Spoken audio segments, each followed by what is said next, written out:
chapter 2. What does your inner rainbow look like? What's the essence of that chapter? So I believe that we have within us very colorful pieces, and every color represents a certain part of us. And so the red, and so I have a little chart here for the audio listeners. You can find this on my website, but for those of us who are looking at the video, you're going to see that I'm holding up a chart. So each of those colors, and as we go through each of the chapters in the book, we're going to unpack these a little bit more, but each color represents a physiological system, something about your body. It represents something about your mind and who you are as a person. It also connects to your lifestyle and to food. So you can imagine that red would connect to, I'll just give you kind of the dots, immune system, inflammation, you know, the red of inflammation, also connects to our sense of safety, security, tribe, which all really do form in some ways our sense of survival and our sense of immunity. And then I talk about red colored foods. And in the rainbow diet, I also bring in supplements. And the reason why is because so many people use supplements. And I do think that people need to perhaps think about supplements because our food supply is not even properly fortified with the essentials from the soil. The soils are so depleted. So the inner rainbow is really that all of us are colorful on the inside. It's not even like you have to wear all the colors on the outside to show that you're colorful, because you already are. And so what this chapter is doing is setting the stage for helping you to understand what all of the 7 colors represent. And how they're manifest in you. And there's also a questionnaire in the book.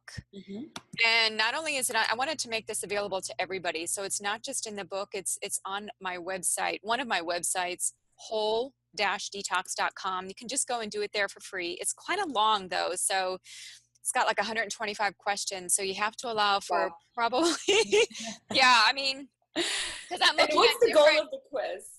To find out which color needs balance. So out of these 7 colors, with each of them representing something, what I've noticed statistically is that most people, 80% of people, have an imbalance in the yellow.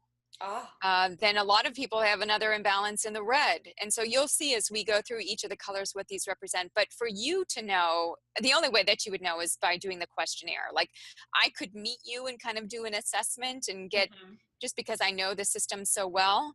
But for you to know and actually see on a graph, where do all your colors stack up?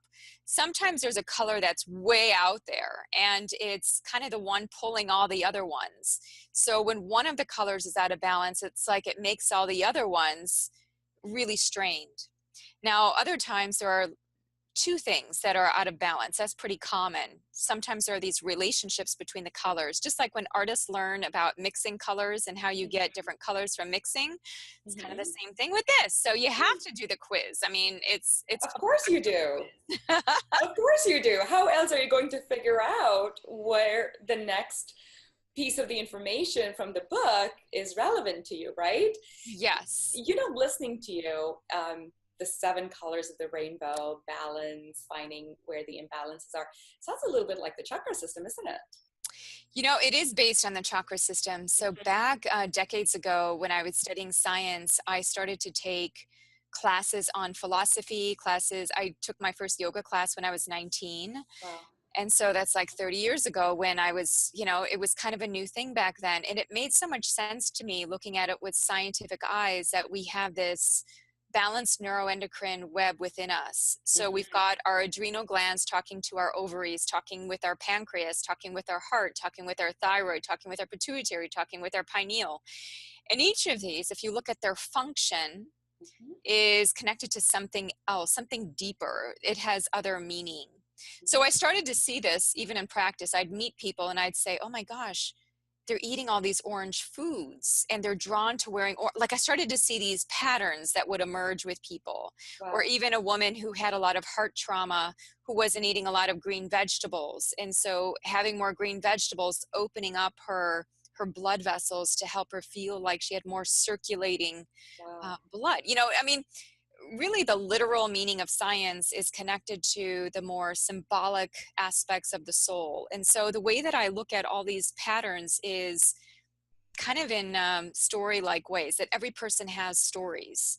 And so even listening to your story and how you've gone through some pretty amazing health hurdles, you know, underneath all of that, there's something deeper for the soul to kind of move towards. And so I look at all of it simultaneously. And that's one of the beauties of looking at ancient systems of medicine, is seeing how they did recognize the elements inside the body. Even my husband, who does traditional Chinese medicine, looking at dampness, looking at heat, looking at water and how it collects in the body. Water is the emotional self, you know, so there's symbolism underneath all of this. Isn't that the truth? And I love that you've brought ancient wisdom and ancient science of healing into your book.